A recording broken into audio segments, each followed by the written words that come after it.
राज्यभरात महाराष्ट्र दिनानिमित्त वेगवेगळे कार्यक्रम होत असताना विदर्भात मात्र आजचा दिवस काळा दिवस म्हणून पाळण्यात येतोय। 24 ठिकाणी काळा झेंडा आज विदर्भात फडकवण्यात आलाय। वेगळ्या विदर्भाचं आश्वासन देणारा भाजपचा जाहीरनामाही यावेळी जाळण्यात येणार आहे। आज विदर्भाचा ध्वज फडकवल्यावर विदर्भवाद्यांचे नेते श्रीहरी अणे यांनी उद्धव ठाकरेंनी केलेल्या टीकेचा समाचार घेतला। यवतमाळमध्ये विदर्भवादी कार्यकर्त्यांनी बसची तोडफोड केली आहे। 5 बसची तोडफोड करण्यात आली आहे। बस स्थानकात उभ्या असलेल्या बसचं यावेळी नुकसान करण्यात आलं।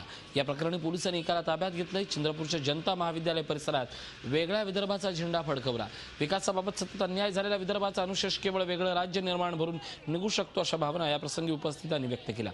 आणि 5 मे रोजी दिल्लीत आंदोलनाची पुढची दिशा निश्चित करणार आहे। अण्णांच्या पाठीशी ठामपणे उभे राहण्याचा निर्धार विदर्भवाद्यांनी व्यक्त केला आहे।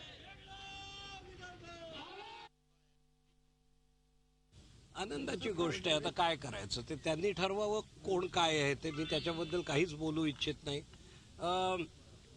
पातळी सोडून बोलणं हे विदर्भाच्या रक्तात नाही। हा आमचा रक्तदोष आहे की आम्ही बोलतो ते एका विशिष्ट मर्यादेतच बोलू शकतो। उद्धवजींना पाहिजे ते त्यांनी बोलावं। ज्या पद्धतीने विदर्भाची मूव्हमेंट आज पुढे जात आहे त्याची निश्चित भीती निर्माण झालेली आहे।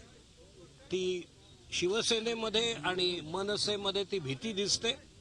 तीच भीती राणेजींच्या मनात दिसते आणि त्या भीतीपोटी गरज नसताना त्यांना जर आज त्यांचा ध्वज नागपूरमध्ये फहरवायचा असेल तर त्यांनी तो जरूर फहरावावा।